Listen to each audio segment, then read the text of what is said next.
दोस्तों, देश में इस वक्त जो सबसे बड़ा बवाल मचा है वो है इंडिगो की फ्लाइट्स कैंसिल होने का। इससे पहले कि इस केस को हम अच्छे से समझें, मैं आपको कुछ कहानियां बताना चाहता हूं। बेंगलुरु की नमिता अपने पिता की अस्थियों के साथ हरिद्वार जा रही थी, जहां 6 दिसंबर को गंगा में विसर्जन था, लेकिन बिना किसी प्रायर नोटिस के उनकी फ्लाइट कैंसिल हो गई। इंडिगो का कहना था कि अभी उनके पास कोई ऑल्टरनेट फ्लाइट नहीं है। दूसरी एयरलाइंस की टिकट 60,000 रुपए एक व्यक्ति के, जो कि उनके लिए काफी महंगा था। इसने उनको एक गहरा इमोशनल ट्रॉमा दिया। उनकी रस्म में देरी की वजह से उन्होंने मदद की गुहार भी लगाई, लेकिन कोई फायदा नहीं हुआ। अगर आप हमारे पास कोई फ्लाइट्स नहीं है आज के लिए, अगर आपको चाहिए तो आप दूसरी फ्लाइट्स, दूसरी एयर इंडिया या कुछ और कीजिए। उनका फ्लाइट टिकट आज पर पर्सन 60,000 रुपए है, विच आई कैन नॉट अफोर्ड। ऐसे ही सुप्रीत सिंह नाम के एक पैसेंजर ने इना पर एक वीडियो दिखाया। दोपहर 8:30 बजे बोर्डिंग के बाद 2 ही घंटे प्लेन में बंद होने के बाद भी कोई कैप्टन नहीं आया। खाने के नाम पर सिर्फ नूडल्स का एक कप मिला। यात्रियों में झगड़े हुए, बच्चे परेशान हुए, डी बोर्डिंग की मांग भी की गई, लेकिन कोई जानकारी नहीं मिली। भूख, प्यास और तनाव की वजह से उन्होंने अपना पूरा गुस्सा इंडिगो पर उतार दिया। वहीं एक मीडिया हाउस के इंटरव्यू में कराटे चैंपियन ने बताया कि उनकी होम कमिंग मिस हो गई। वहीं एक स्टूडेंट को बैकिंग पेपर मिस होने का खतरा इतना ज्यादा लगा कि उसे ऑलमोस्ट एक पैनिक अटैक आ गया। हालांकि इंडिगो स्टाफ ने उसे घर भेज दिया, लेकिन गेट से कॉल आया कि फ्लाइट छूट गई है। लंबी कतारों में खड़े, ओवर बुकिंग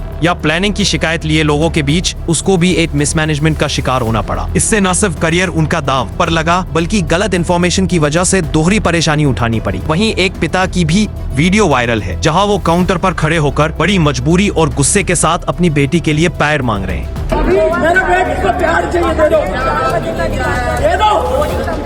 ये न सिर्फ एक पिता की मजबूरी दिखा रही है, बल्कि उन तमाम पैसेंजर्स का गुस्सा भी दिखाती है जो ऐसी ही किसी परेशानी से जूझ रहे हैं। रिफंड या ऑल्टरनेट फ्लाइट मिलेंगी। लोग स्टाफ से झगड़े कर रहे थे। ऑप्शनल उड़ानें या तो अगले दिन की थी या दुगने दाम पर थी। इंडिगो ने माफी मांगी और 10 फरवरी तक सुधार का वादा किया। I, on behalf of all of us at Indigo, would like to extend our sincerest apologies. यानी ऐसी बहुत सारी कहानियां पिछले कई दिनों से सोशल मीडिया पर घूम रही हैं। इंडिगो की मिसमैनेजमेंट ने बहुत से यात्रियों की रातों की नींद और दिन का चैन छीन लिया। लेकिन ये सब हुआ क्यों? किस वजह से अचानक से इतना मिसमैनेजमेंट हो गया? आइए समझते हैं। फ्लाइट ड्यूटी टाइम लिमिटेशन यानी FDPL नियमों के कारण 2 से 4 दिसंबर तक 500 से अधिक उड़ानें रद्द कर दी, जिससे पूरे देश में हवाई अड्डों पर मिसमैनेजमेंट फैल गई। ये 1 नवंबर 2025 से पूरी तरह लागू हुए नियम है। इन नियमों का डायरेक्ट रिजल्ट है कि इंडिगो को यह दिन देखना पड़ा। इंडिगो की हाई फ्लाइट डेंसिटी वाले नेटवर्क पर सबसे ज्यादा असर पड़ा है, जहां 2200 से ज्यादा फ्लाइट्स इनकी रोज उड़ती हैं। इस वजह से कंपनी की ऑन टाइम परफॉर्मेंस 19.7% तक गिर गई। दिल्ली, मुंबई, बेंगलुरु जैसे प्रमुख हवाई अड्डों पर सैकड़ों उड़ानें अफेक्ट हुई। हाई फ्लाइट डेंसिटी वाली उड़ानें वो होती है जहां कोई एयरलाइन हर दिन बड़ी संख्या में फ्लाइट्स उड़ाती है। ये डेंसिटी पायलट को क्रू की ड्यूटी लिमिट्स के कारण कैंसिलेशन का खतरा बढ़ाता है, क्योंकि विंटर शेड्यूल में क्रू की कमी हो जाती है।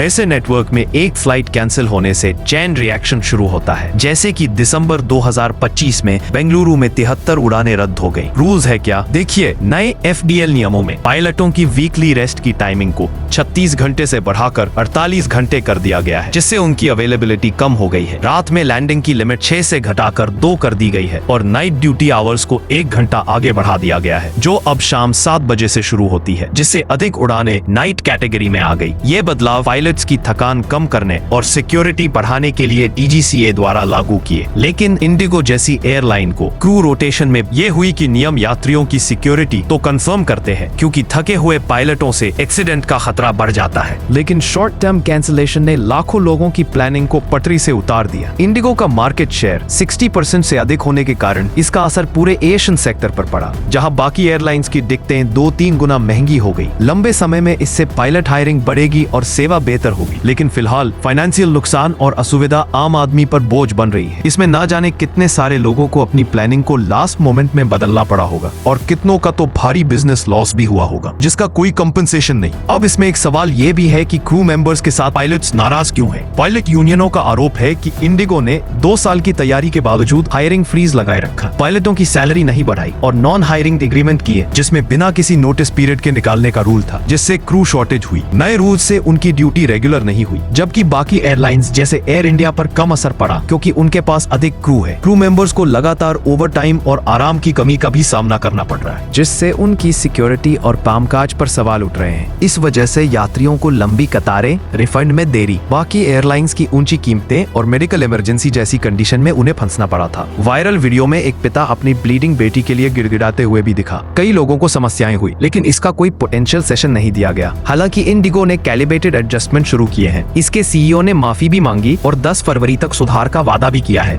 डीजीसीए ने वीकली रेस्ट नियम ढीले कर दिए। यात्री ऑप्शनल ट्रेन या बस बुकिंग कर सकते हैं। वहीं ट्रैवल बीमा क्लेम और ईजीसीए शिकायत पोर्टल का इस्तेमाल भी कर सकते हैं, जबकि लंबे समय में एयरलाइंस को 10,000 से ज्यादा क्रू भर्ती करनी होगी। अब देखिए दोस्तों, एक तरफ जहां पर यात्रियों को असुविधा हो रही है, वहीं पर यह भी डिस्कस किया जा रहा है कि जिन क्रू मेंबर्स और ग्राउंड स्टाफ को यात्रियों के गुस्से का सामना करना पड़ रहा है, उनकी क्या गलती है। वो लोग तो खुद एम्प्लॉई है, उनका इस पूरी असुविधा से क्या लेना देना। लेकिन क्योंकि यात्रियों को सबसे पहले यही लोग नजर आते हैं, इसलिए इन्हीं पर गुस्सा उतरता है लोगों का। इन क्रू मेंबर्स में ज्यादातर तो उस गुस्से का शिकार बन रहे हैं जिस गलती में उनका कोई हाथ नहीं है। कई बार ऐसा हुआ है कि इन क्रू मेंबर्स को गालियां तक मिली है। लोग हाथ उठाने को भी इनकी तरफ पहुंचे हैं। अब इनके पास अगर कोई इमरजेंसी किट ना हो, कोई मेडिकल फैसिलिटी ना हो, खाने पीने का सामान ना हो, होटल की चाबी या अरेंजमेंट का कोई सेशन ना हो, तो आप इन पे गुस्सा कर सकते हैं। लेकिन उनको सिर्फ अपना काम करने के लिए सुनाया जा रहा है, जो कि ठीक नहीं है। कहने वाले ये भी कह सकते हैं कि जो झेलता है उसे ज्यादा पता होता है, पर असलियत यह है कि जिस तरीके से क्रू मेंबर्स को टारगेट किया जा रहा है वो भी ठीक नहीं है। क्योंकि जो क्रू मेंबर या ग्राउंड स्टाफ वहां पर एयरपोर्ट पे खड़ा है और यात्रियों को अटेंड कर रहा है, उनके पास सिर्फ इतनी ही इंफॉर्मेशन है जो उनको उनके ऑफिस से या उनके सीनियर से मिली है। वरना फ्लाइट कैंसिल होगी या उड़ेगी, इसका डिसीजन तो उनका नहीं है। हाँ, जो लोग ग्राउंड स्टाफ वहाँ पर है या जो क्रू मेंबर्स वहाँ पर खड़े हैं एयरपोर्ट पर पैसेंजर्स को अटेंड करने के लिए, उनके पास बेसिक इंफॉर्मेशन और सुविधाएं होनी चाहिए जो वहाँ पर अटके हुए और फंसे हुए यात्रियों को एटलीस्ट थोड़ी सहूलियत दे पाए। लेकिन इसके बदले अगर इनको डांटा जा रहा है या मारने की धमकी दी जा रही है, तो इनकी भी कितनी गलती है, आप ही कमेंट करके बताइए। बाकी दोस्तों, ऐसा नहीं है कि ये जो कांड इंडियन एयरपोर्ट्स पर हो रहे हैं वो बाकी किसी देश में नहीं हुए हैं, लेकिन उन देशों में इतने बड़े पैमाने पर मिसमैनेजमेंट नहीं हुआ। साल 2012 की बात है, यूएसए ने FAA लागू करके flight and duty time limitations लागू किए, जो पायलट फटीग कम करने के लिए ड्यूटी को 14 घंटे तक लिमिट करते हैं। वीकली 1000 घंटे फ्लाइंग कैप और मिनिमम रेस्ट 10 घंटे भी इंश्योर करते हैं। 2009 ARC के बाद ट्रांजिशन में कुछ एयरलाइंस को क्रू एडजस्टमेंट की समस्या हुई, लेकिन बड़े कैंसिलेशन नहीं हुए क्योंकि तैयारी के लिए उनके पास टाइम था और उन्होंने कायम रहते तैयारी की। ऐसे यूरोप में भी हुआ था। यूरोप के ESA के FTL रूल्स ड्यूटी को 13-14 घंटे लिमिट करते हैं। वीकली 60 आवर्स 60 घंटे फ्लाइंग, 30 एक्सिक्यूटिव ऑफ ड्यूटी हर वीक दी गई। 2010 NPA लागू करने से एयरलाइंस को रोस्टर रिस्ट्रक्चरिंग करनी पड़ी, जिससे माइनर डिले हुए, लेकिन इंडिगो जैसा हाल वहां नहीं हुआ। इंडिगो का केस यूनिक है क्योंकि 60% मार्केट शेयर और अचानक फेज 2 लागू करने से इतना बड़ा मिसमैनेजमेंट हुआ। अब देखिए एयरपोर्ट पर इतना जो बवाल मचा हुआ है,